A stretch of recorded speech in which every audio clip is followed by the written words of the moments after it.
빛이 우리를 비추시고 하나님 예비하신 그 은혜가 우리 가운데 차고 넘치게 되시기를 주의 이름으로 축원합니다.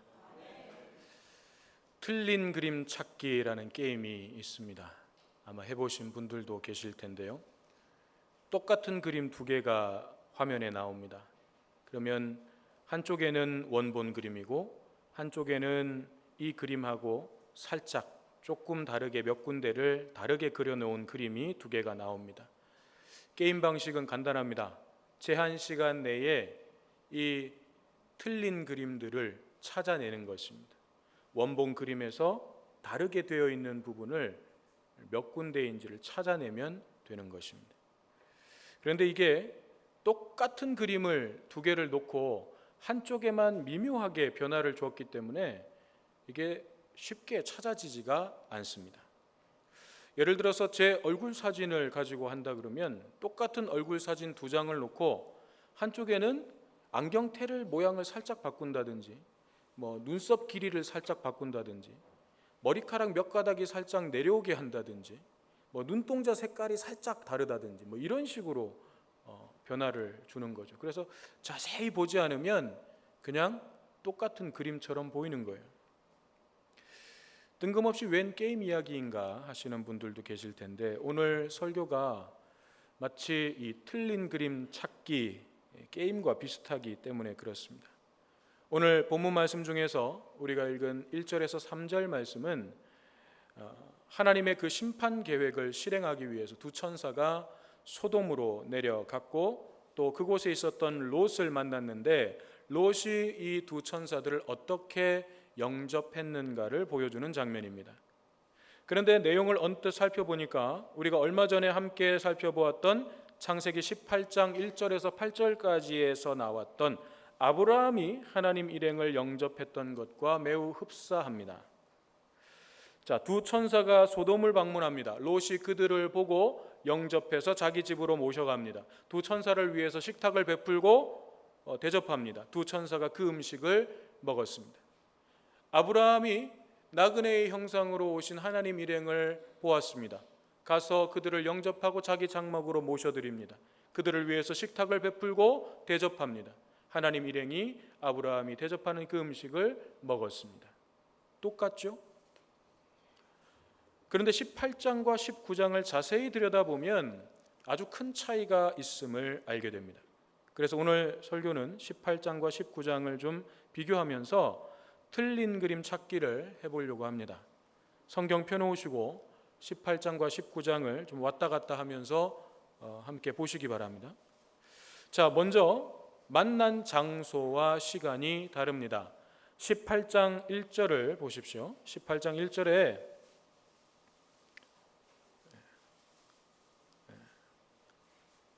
여호와께서 마므레의 상수리 나무들이 있는 곳에서 아브라함에게 나타나시니라 날이 뜨거울 때에 이렇게 되어 있습니다. 자, 이제 19장 1절입니다. 저녁 때에 그 두 천사가 소돔에 이르니 마침 롯이 소돔 성문에 앉아 있다가 그러니까 아브라함이 있던 곳은 마므레입니다. 이곳은 헤브론 마므레를 말하는 것입니다. 헤브론이라고 하는 뜻은 교제의 자리, 친교의 자리라고 하는 뜻이고 마므레라고 하는 말은 활발한 그런 뜻입니다. 그러니까 아브라함은 하나님과 깊이 교제하는 자리에 있었다는 거죠. 그런데 이 소돔이라고 하는 단어에 사용된 히브리어는 불에 타다, 불에 그을리다라고 하는 뜻이 있습니다. 즉 롯은 지금 죄의 불꽃이 활활 타오르는 그런 자리에 있었던 것입니다. 만난 시간도 다르죠. 18장 1절에서는 날이 뜨거울 때라고 했습니다. 한낮에 하나님을 만난 것입니다. 즉 아브라함은 빛 가운데 있는 사람이었습니다. 그런데 롯의 경우는 저녁 때에라고 했습니다. 성경에 나오는 저녁 때, 어두울 때, 밤 이런 표현들은 단순히 그런 시간이나 때를 의미하는 것보다는 영적으로 어두워진 상태를 의미할 때가 많습니다. 다윗이 밧세바를 범할 때에 사무엘상 11장 2절은 그 장면을 이렇게 표현하고 있습니다. 저녁 때에 다윗이 그의 침상에서 일어나 왕궁 옥상에서 거닐다가 그곳에서 보니 한 여인이 목욕을 하는데 심히 아름다워 보이는지라. 또 요한복음 13장 30절에는 가룟 유다가 예수님을 배신하기 위해서 나가던 장면을 이렇게 표현하고 있습니다. 유다가 그 조각을 받고 곧 나가니 밤이러라. 무엇을 의미하겠습니까? 다윗의 영혼이 어두워진 것입니다. 그래서 자기에게 충성을 다했던 부하의 아내를 데려다가 범하고 거기다가 자신의 그 충직한 부하를 죽이기까지 하지 않았습니까? 가룟 유다의 영혼이 암흑 속에 빠져 있는 것입니다. 마찬가지로 오늘 본문의 롯도 지금 그의 영혼이 어두운 밤중에 있다는 것을 보여주고 있는 것입니다. 두 번째, 영접하는 자세가 달랐습니다. 18장 2절입니다. 18장 2절에는 아브라함이 그가 그들을 보자 곧 장막문에서 달려나가 영접하며 몸을 땅에 굽혀라고 했습니다.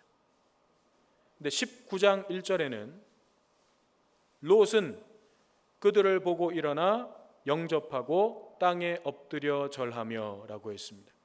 어디가 다르죠? 아브라함은 달려나갔고 롯은 그냥 그 자리에서 일어나서 영접했습니다. 뭐 큰 차이가 아닌 것 같기도 하지만 아브라함은 하나님께서 사람의 모습으로 나그네의 형상으로 찾아오셨기 때문에 그냥 봐서는 처음에 하나님인지 알아볼 수가 없었습니다. 그럼에도 불구하고 아브라함은 자기 자리에서 일어나서 달려나가서 그들을 맞이했습니다. 그런데 롯의 경우는 좀 다릅니다. 19장 1절에서 두 천사가 소돔에 이르니라고 되어 있는 것으로 보면 두 천사는 다른 소돔 사람들에게는 사람의 모습으로 보였을지 몰라도 적어도 롯에게만큼은 천사임을, 주의 사자임을 알아볼 수 있도록 찾아간 것입니다. 그럼에도 불구하고 롯은 달려나와서 그 주의 사자들을 맞이한 것이 아니라 그냥 자기 자리에서 일어나서 그들이 자기 앞에 올 때까지 기다리고 있었다는 것이죠. 자, 세 번째, 영접한 목적이 다릅니다. 18장 5절을 보겠습니다. 18장 5절을 보면 아브라함이 이렇게 이야기합니다. 내가 떡을 조금 가져오리니 당신들의 마음을 상쾌하게 하신 후에 지나가소서. 여기서 마음을 상쾌하게 한다라는 것은 원기를 회복한다 하는 뜻입니다. 또 원기가 회복될 때까지 계속 계셔도 된다는 의미도 담겨 있습니다. 그러니까 마음이 상쾌해지실 때까지 언제까지라도 머물러 계시라는 거죠. 아브라함은 지금 이 나그네들을, 하나님 일행을 머물러 계시도록 하는 것이 영접의 목적입니다. 그런데 롯은 뭐라고 이야기하는가? 19장 2절 중간을 한번 보십시오. 19장 2절 중간에 보면 롯이 이렇게 이야기합니다. 주무시고 일찍이 일어나 갈 길을 가소서. 이 말에서 강조점이 어디에 있을까요? 가소서에 있는 거죠. 일찍이 일어나 가소서. 내가 나그네에 대한 의무를 다하지 않을 수는 없는데, 자, 여기 발 씻을 물도 준비되어 있으니까 발도 씻으시고 주무시고 아침에 일찍 일어나서 당신들의 갈 길을 가세요. 이겁니다. 자, 네 번째, 영접을 받은 그 손님들, 귀빈들의 반응이 다릅니다. 아브라함의 영접을 받은 하나님께서는 18장 5절 마지막 끝에서 이렇게 말씀하십니다. 18장 5절 끝에 네 말대로 그리하라. 네 말대로 그리하라.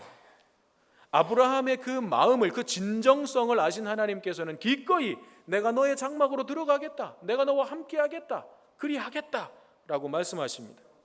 아브라함은 진정으로 기뻐하고 진정으로 영접한 것입니다. 반면에 롯의 영접을 받은 천사들은 19장 2절 끝에 보니까 이렇게 말합니다. 19장 2절입니다. 그들이 이르되 아니라 우리가 거리에서 밤을 새우리라. 안 들어가겠다는 거예요. 노숙을 하는 한이 있어도 내가 너네 집에는 안 들어간다 이거예요. 롯의 마음을 안 것입니다. 그런데 그 다음에 재밌는 장면이 벌어집니다. 3절을 보니까 이렇게 되어 있습니다. 19장 3절입니다. 롯이 간청함에 그제서야 돌이켜 그 집으로 들어오는지라. 롯이 간청했다고 하니까 마치 제발 좀 들어와 주십시오 하고 간곡하게 부탁했다고 생각할 수 있는데, 이 단어는 부탁하다라는 뜻과 함께 밀어붙이다, 밀치다 이런 뜻도 있어요. 그러니까 지금 롯의 태도를 보면 이런 거죠. 무슨 노숙은 노숙이에요. 그냥 재워주겠다고 하면 감사합니다 하고 들어와서 하룻밤 자고 그냥 일찍이 일어나서 가면 되지 왜 이렇게 고집을 부려요 하면서 자기 집으로 막 억지로 밀어 넣는 거죠. 저는 이 상황을 보면서 누가 생각나는지 아십니까? 제비 다리를 일부러 부러뜨린 놀부가 생각났어요. 왜 그렇게 연결됐는지는 모르겠지만 두 천사들을 억지로 막 자기 집에 어떻게 쓰든지 넣는 그 롯의 모습을 보면서 놀부가 생각났습니다. 자, 다섯 번째. 그러면 집으로 들어가서 그 다음 장면은 어떻게 다른가 우리가 한번 보겠습니다. 18장 6절 이하에 보면 18장 6절 이하에 쭉 보면 손님을 대접하는 아브라함의 모습이 그려져 있는데 여러분 그 구절들에서 급히, 속히, 달려가서 이런 단어들이 보이십니까? 급히, 속히, 달려가서. 이것이 아브라함의 마음이에요. 이 아브라함의 마음에는 지금 기쁨이 충만한 상태인 것입니다. 이때 아브라함의 나이가 몇 세라고요? 99세. 99세 할아버지가 손님들 대접하는 게 너무너무 즐겁고 기뻐가지고 손님들 섬기는 일에 막 뛰어다니고 있는 거예요. 얼마나 신이 났습니다.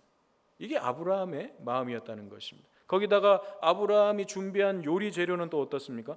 최상급 가루 빵을 굽고 또 기름지고 좋은 송아지를 잡고 엉긴 젖과 우유까지. 아브라함은 목축을 하는 사람이었죠. 목축을 하는 사람으로서 자신이 대접할 수 있는 것에 있어서 최상의 것으로 최선을 다해서 대접을 한 것입니다. 거기다가 18장 8절에 보면 아브라함이 그 식탁 옆에서 모셔 섬에 그들이 먹으니라. 음식을 장만하고 그 음식을 가지고 가서 식탁을 차리고 그 옆에 모셔 섬에. 그러니까 하나님 일행이 음식을 잡수시는데 그 곁에서 시중을 들었다는 것입니다. 음식을 다 드실 때까지 그 옆에서 시중을 들었다는 것입니다.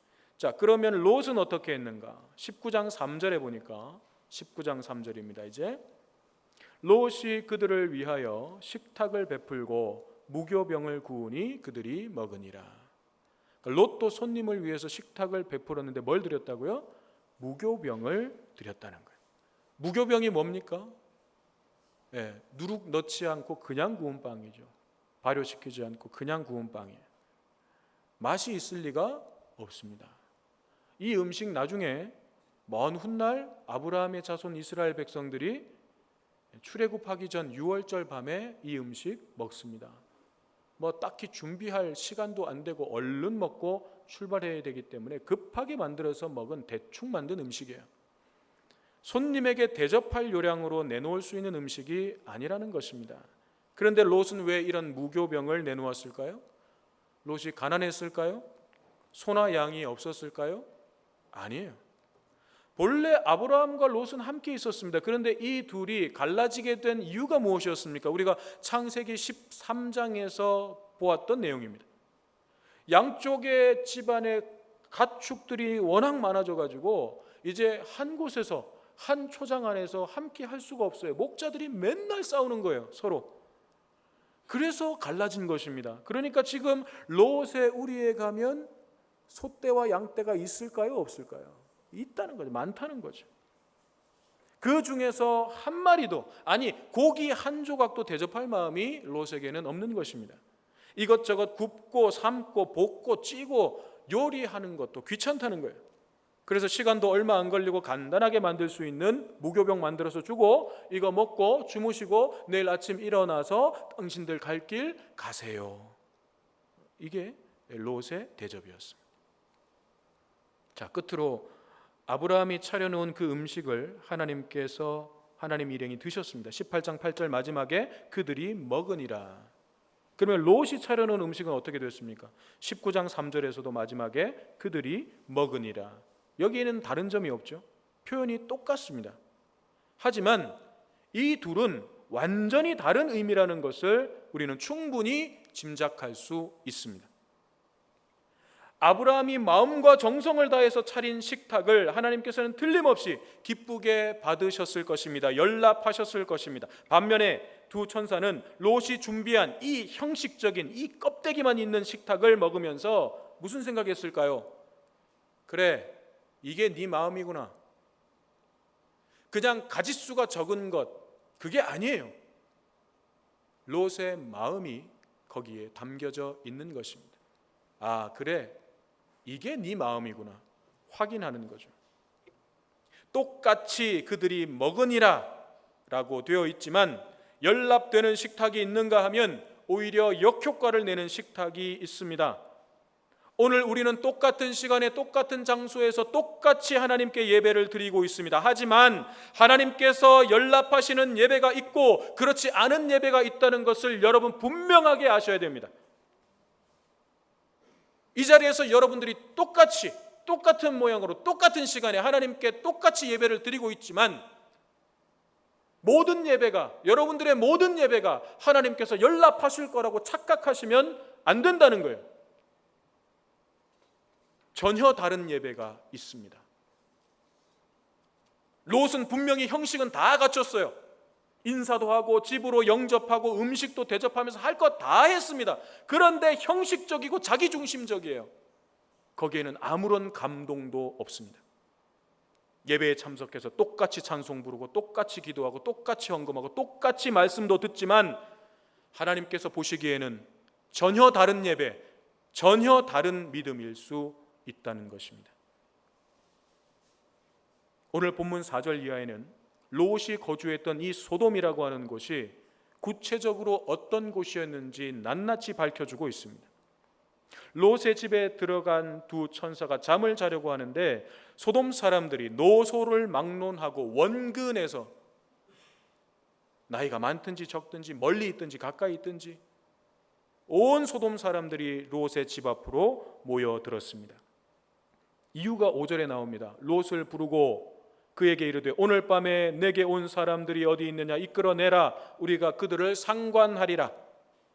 그러니까 롯에게는 천사로 주의 사자로 보였지만 소돔 사람들에게는 그냥 사람으로 보인 거예요. 나그네로 보인 거예요. 그 사람들을 집에서 끌어내라는 거죠. 이유가 무엇입니까? 우리가 그들을 상관하리라. 상관하겠다는 것은 성적 관계를 맺겠다는 거예요. 여기에 상관하겠다라고 쓰인 이 단어는 성적 관계를 의미하는 단어입니다. 천사가 사람의 모습으로 나타났으니까 남성형으로 쓰였으니까 남자입니다.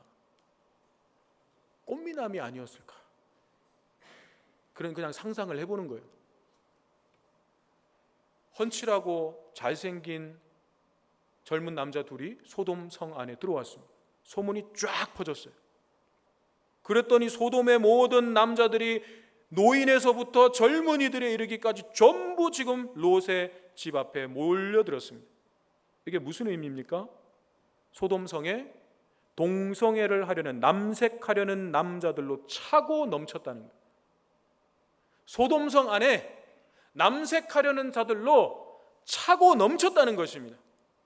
그래서 영어 표현에서 남색, 수간이 뭐예요? 동물하고 성교하는 거예요. 동물하고. 이 단어가 영어로 소돔이에요. 소돔에서 나온 거예요. 소돔에서. 소돔과 고모라가 얼마나 무질서하고 타락했는지를 잘 보여주고 있는 것입니다. 자기 집 밖에서 막 소동이 일어났습니다. 그래서 롯이 밖으로 나가서 사람들에게 이렇게 이야기합니다. 이런 악한 일을 하지 말라 하고 사람들을 꾸짖어요. 와, 갑자기 롯이 멋있어 보입니다. 굉장히 의로운 사람으로 보입니다. 그런데 그 다음 말을 보니까 그게 아니었어요. 8절을 보니까 롯이 이렇게 말합니다. 우리 집에 들어온 손님은 안 된다. 우리 집에 들어온 손님은 안 된다. 대신 시집 안 간 처녀딸 둘이 내게 있는데 이 두 딸을 내어줄 테니까 너희 마음대로 하라. 여러분, 이게 말이 됩니까? 이 말이 돼요? 아버지가 딸 둘을, 시집도 안 간 딸 둘을 너희들한테 내줄 테니까 너희들이 뭘 하든 상관없다. 집단 성폭행을 하든 뭘 하든 상관없으니까 그렇게 하자. 아무리 당시의 문화에서 집에 온 손님의 안전에 대해서 주인이 책임져야 하는 것이 도리였고, 또 여자의 인권이라고 하는 것이 전혀 없었고, 집안의 가장이 절대 권력을 가지고 있던 시대라 할지라도 자기 딸들을 사나운 짐승들에게 먹잇감 던져주듯이 그렇게 던져주겠다는 것은 이건 정상적인 사고가 아니라는 거예요. 얼마나 그 사회가 타락했으면 이런 일들을 아무런 죄책감 없이 아무렇지도 않게 그렇게 하겠다고 말하겠습니까? 롯이 소돔에서 살아가면서 소돔 그 사람들과 똑같은 죄를 짓지 않는 것, 최소한 오늘 본문을 보면 롯은 남색하는 자는 아니었어요. 그건 악한 거라고 최소한 알고 있는 사람이었어요. 그건 참 다행스러운 일입니다. 그런데 롯의 마음이 분명히 문제가 생겼음을 우리가 또한 확인하게 되는 거죠. 그 문화의 영향을 받아서 가치 기준이 완전히 무너져 내려 있다는 것입니다. 그의 영혼이 완전히 어두워져 있다는 거예요. 옳고 그름을 판단하지를 지금 못하고 있는 것입니다. 롯의 마음이 무엇이었는지 정확하게 우리가 알 수는 없지만 분명한 것은 지금 롯의 집에 몰려 들어온 소돔 사람들이나 그 사람들에 대처하는 롯이나 정상은 아니라는 거예요. 이 사람들이 제정신을 가지고 있는 사람들이 없다는 것입니다. 롯의 제안이 별로 효력을 발휘하지를 못합니다. 몰려온 소돔 사람들이 더욱 흥분하면서 롯을 밀치면서 막 문을 부수려고 덤벼듭니다. 그러자 안에 있던 천사들이 얼른 롯을 집 안으로 끌어들이고 문을 닫아버렸습니다.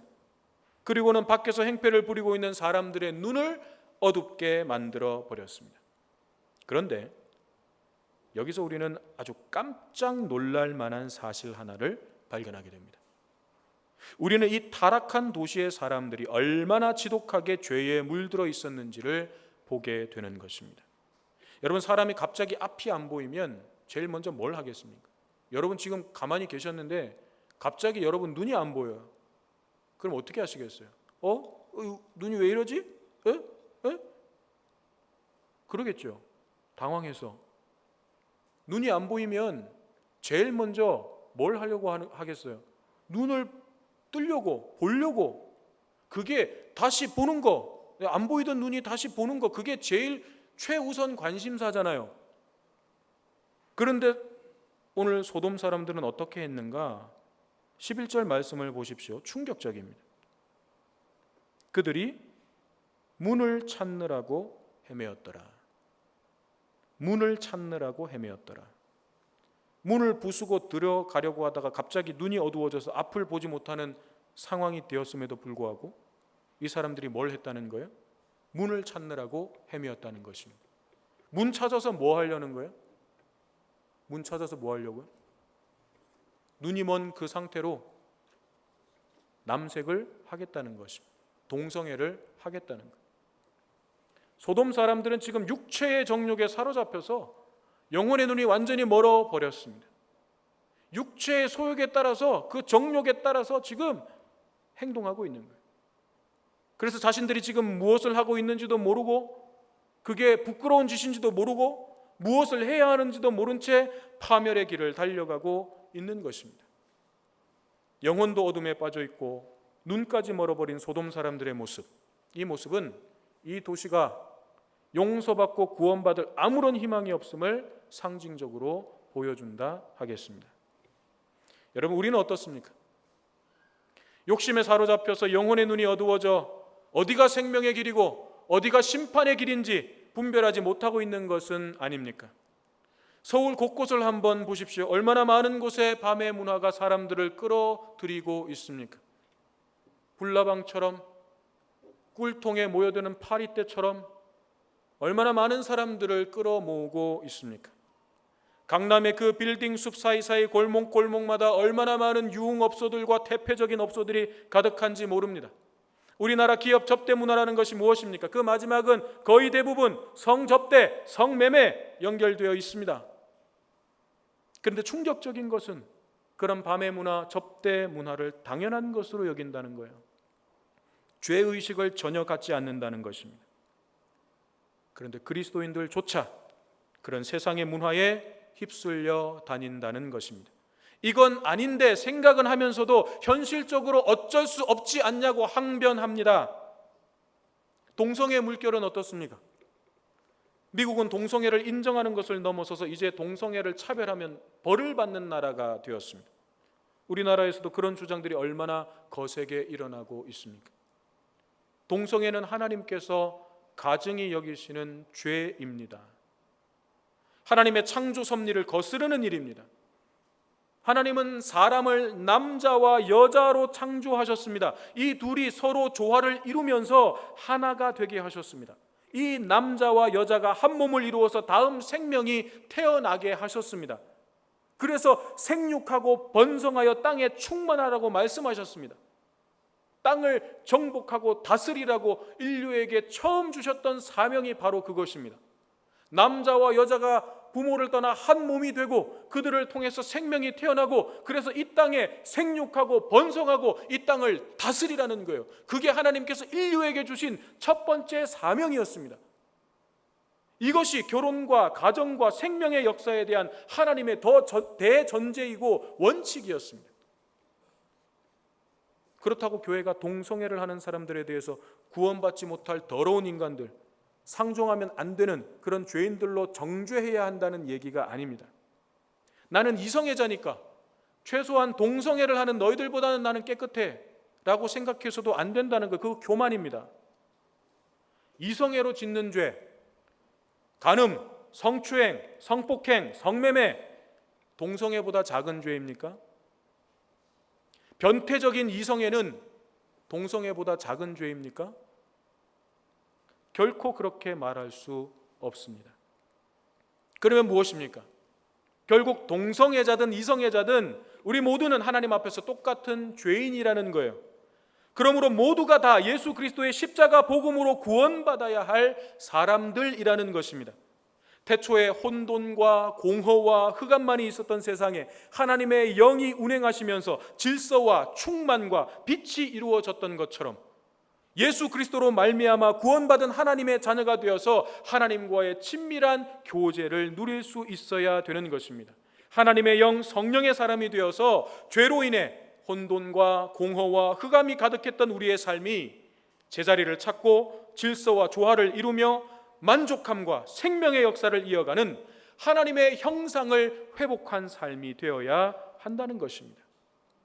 이러한 삶에 있어서 동성애자든 이성애자든 우리는 모두가 다 동일합니다. 아브라함과 롯은 같은 날, 같은 시간에, 같은 장소 하란을 떠나서 함께 가나안 땅을 밟았고 장막을 쳤던 사람들입니다.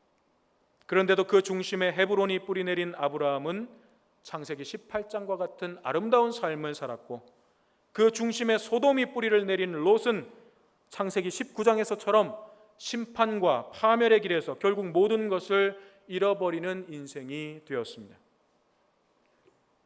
틀린 그림 찾기는 시간 제한이 있습니다.